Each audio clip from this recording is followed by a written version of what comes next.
Hi all, welcome back to my channel of an everyday life with Aspie. If you're new to my channel, I welcome you all. I'm Aspie. I'm all about creating mental health and awareness and sharing my life story with Asperger's syndrome and the like. So if you're into some of these and many more things that are to come out to play, smash the like button and feel free to subscribe on the bottom right hand corner. And don't forget, as always, to turn on the notification bell so you can keep up to date with what I get up to, regardless if I'm in and about in the community and whatnot. So this one's close to my heart right now. I want to share with you all because obviously, you know, I've been getting this a lot lately of the late of what I've been, labelled as, and I'm sure as how many of you would be too. And I feel this is going to be a bit of a rump slash, food for thought here for you guys right now about what I'm about to say.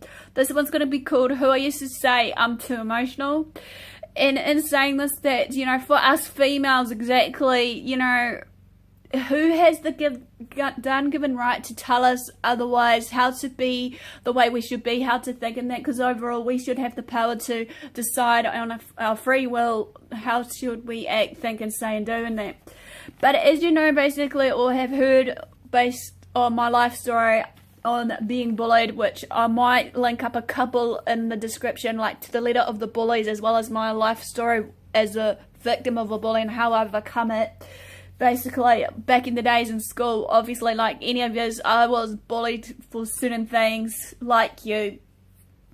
Gosh, those years were so bloody painful for me. I most of the time didn't want to go to school due to the bullying. I always hid under the sheets. I cried myself to sleep at night behind closed doors. Trying to not give up and give in to these bullies here. However, it was pretty much, really brutal. The laughters and the taunts from some of the girls that I used to, thought that were friends, even though they were in the popular crowd, the most beautiful, most talented, whatever kind of clique they were in at that point of time. And I found it in saying this that, I thought to myself, why are they picking on me? At this point of time, yes, I knew I was different, being from a different township, obviously, from a country to a city girl, obviously, like I am now. And most of the time they thought it was just downright cool to just to do it, just because of the peer pressures of what they were pressured to do. If they weren't bullying someone, or if they weren't smoking or doing drugs or anything, they weren't part of their so-called clique. But in saying this though, some of the guys would have joined in with the girls picking on me. I only had a few friends in school that I could classify as friends that supported me throughout this. And I believe regardless of what all that, one of which I am thankful for, even though I hardly hear from him, but, he's been real good to me. And I have had many people that were bullies coming back to me and actually asking for forgiveness and whatnot. They didn't mean to actually cause any harm. Most of the time though, I'm usually sitting at my desk minding my own business. However, wondering, like I said, being the new girl in school, it wasn't fun, obviously, trying to learn the ropes of how these schedules work, obviously, day in, day out, because obviously, yes, we run by timetables and schedule, which was good, because obviously, as I said before, I run on it. And in saying this though, however, I had a hard time parting ways with my so-called books, be it if I'm buried under the books, reading, studying, or even just pen to paper, writing in my classical journal that I usually take to school and write down my thoughts, during my morning tea and afternoon tea breaks, because I felt that was a form of comfort rather than just trying to express it out to the bullies that were actually giving me the time of day. However, I did not want to be talked to anyone, obviously, while this was going on. As I said, I hid away. I was the kind of girl that would just either walk away from them and not trying to take it in with what they're saying, try not to snap and whatnot. But then again, I thought to myself in some of my end times of some of the school life I had, to stand up towards the bullies and whatnot and challenge them in a way that hopefully will get them to see. I see sometimes now, since there has been a few people that are out on the streets being homeless, and that actually really irks the strings strikes a chord of my emotions and stuff, because obviously it's real, it's happening around, not just in, you know, New Zealand, but worldwide, most likely, of homelessness that I've heard about. I usually get teased a lot, or most days, because I'm either over too sensitive, or I shouldn't be showing these true feelings, you know, or too much of a crybaby was the label I got given. Basically, despite how I felt and all that, I just tried to, you know, ignore them, put a smile on my face, regardless of a few times when it was getting too much for me. Yes, I was like many victims contemplating, you know, suicide at the time, you know, and without that, I just thought, you know, they can just assume and think about me at that point of time. Now, the question is, while I'm throwing this at you, while I'm sitting down here about, you know, this is it true for most of us, or all of us females, that are, you know, too emotional? I'm going to quickly address 3 points here of what is often thought and assumed about us females, and to set the record straight once and for all, hopefully. Number 1, you're a bitch if you get too angry. Say what? Are you for real? Obviously, we can be a bitch sort of thing and be angry or moody during the time of the month and whatever. That's just the hormones doing it to us. Yes, we have feelings and emotions, but who's to say? A man can say, you know, what the woman says in the same tone and manner towards us, with the same body language. A man will get praised and admired by his peers, and, you know, and then while on the other hand of us females, we're labelled as the bitch if we were to try and, you know, show our anger, rage, or whatever. I've seen this many, many times, and seen it as a gender bias, however, of course. I believe wholeheartedly and strongly, however, that we need to drop the double standard act, you know, because obviously it's double standards. If it's okay for a male to do one thing, why can't us females do this, you know, same thing, or vice versa?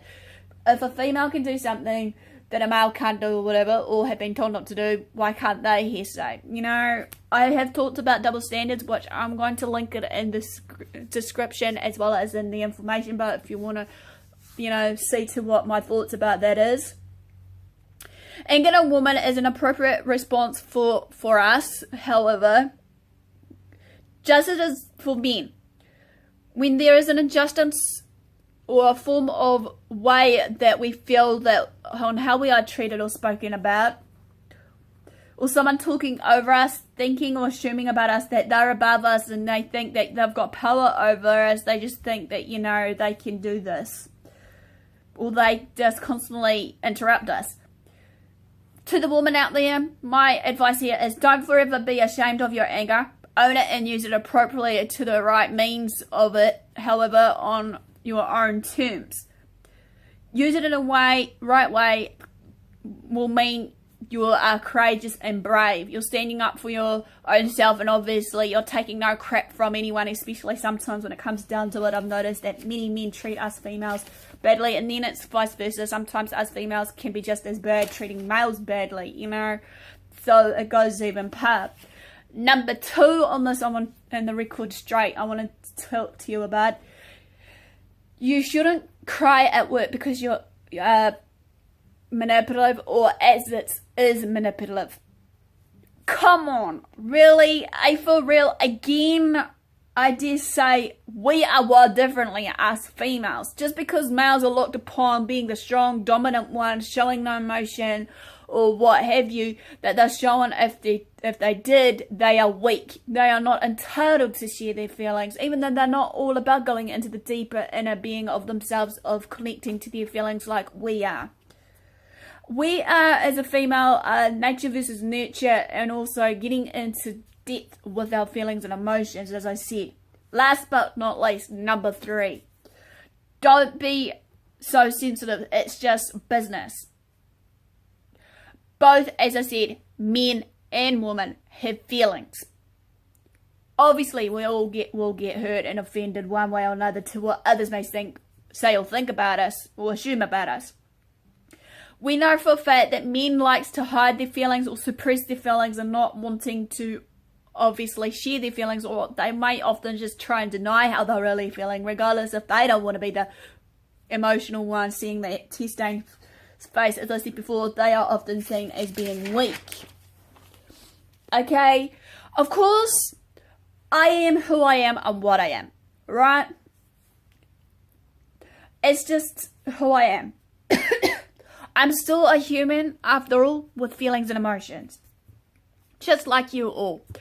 Obviously, a warmer of anger, rage, happy, sad, laughter, whatever I choose to feel at that time of day. You know, I may mirror of some of the negative thoughts and impressions or some assumptions of you guys thinking about me here, say.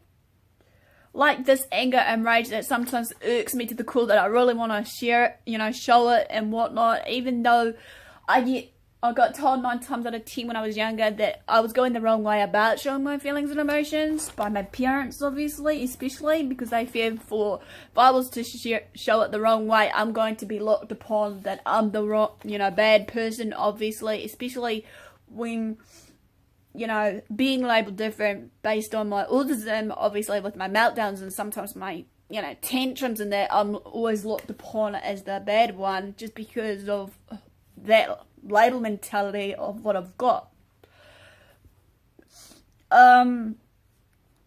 But in saying this though, no matter what tragedy has struck in my life or what have you, or it's just struck in life, it does it, and it will strike a chord in me.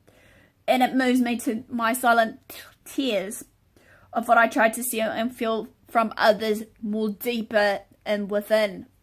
So more so saying that I'm showing empathy towards you guys of how and what you feel, walking in your shoes. You know, either it's homelessness, as I said, poverty, and some other, you know, form of things that I feel strongly, be it abuse or domestic violence towards men and women, people just being treated unfairly because of their maybe sexuality, be it, you know, gay versus lesbianism, transgenderism, what have you. My tears that stains my cheeks 9 times out of 10, regardless if it's silent tears that I cry at night or sometimes when I try and do it out in public, shows that these problems are so real and that I feel within. I felt for a long time being too emotional, obviously it was a bad thing. And obviously it makes the others around me feel uncomfortable just because I'm the emotional, or as I said before, as being labelled the crybaby. And feeling the way that I do does the same makes me uncomfortable, however, but again, after all, I'm still human. You know, in some ways I felt I needed to change myself regardless of me being too emotional, and then I thought to myself while I was evolving and changing, why should I be changing for the sake of others telling me that, you know, I'm a crybaby, I'm too emotional, I'm too weak, or whatever it may be. I'm trying to take pride of who and what I am as a person right now.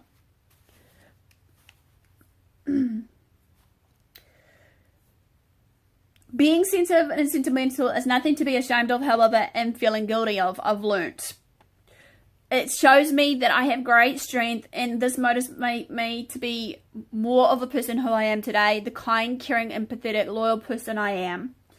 Being vulnerable, obviously, to me means to allow a bit of hurt come my way with a bit of grief, loss, along with the opposite of joy, love, peace, and happiness, and more. Along with acceptance and just feeling the way of being complete. The way I mirror the anger and rage, etc., gives me a sense of connecting on a deeper level to the world I live in. I understand that some feelings of mine may not make any sense or any easier on others around me. But do I need to, for these type of people thinking that my feelings aren't real and doesn't exist, do I have to validate my feelings and actually answer to them? No, I don't, I believe. I can be who and what I am, and that's up to the others around me to accept me or reject me. At the end of the day, yes, like I said, I'm still human. I have the freedom and choice to be who and what I am. No one can dictate to what I should say or do. I am my own individual person. I create my own being life. This is only one real deal. Run me, copy of me. I am the one copy. I am a story. I am obviously what I am. I can be real and true to the feelings by picking my own, but it's never okay, obviously, in this day and age. The source of the feelings that we may feel, we need to reframe it. Even though I may be labelled that I'm sensitive, but I am in touch with my feelings, and are you guys in touch with your feelings? I can feel deeper and be empathetic towards people. Can you guys do the same? Obviously, with this form of empathy, I can relate to people, animals, and maybe many people may think this is crazy, inanimate objects that are around me. Embracing nature, you know, basically. We should be able to love the people around us as well as the animals or whatever else of those passions that are lying, but we need to first love ourselves. We need to own it. You are you. This is my advice to you. You are you. Be proud of who and what you are and what you are becoming. You know? Embrace everything about you. Love yourself more. Don't be forever too hard on yourself, even if you are the emotional type. You know? Many of us females obviously are tending to be seen or don't want to be seen as weak, manipulative, however, and we obviously are trying to be acting like males, trying to hide or suppress their feelings and hoping to look smart, professional and whatnot. But then what will happen with that? Again, we are only human. So this is quickly a quick one. Who are you to say we are too emotional? Smash the like, comment below. Feel free to share these videos around to family and friends. Feel free to also, if you haven't done so already and you want to be joining on the fam bam wagon with me of my life stories or following me on my journey with AS and the like, hopefully I'll be sharing more about that in the piece about some other autistic related topics that will come along, as well as some other bits and pieces. So without further ado, guys, thanks for your support, thanks for watching. Do what you love what you do. Until next time, Aspie signing out, and I'll see you again soon. Ciao for now.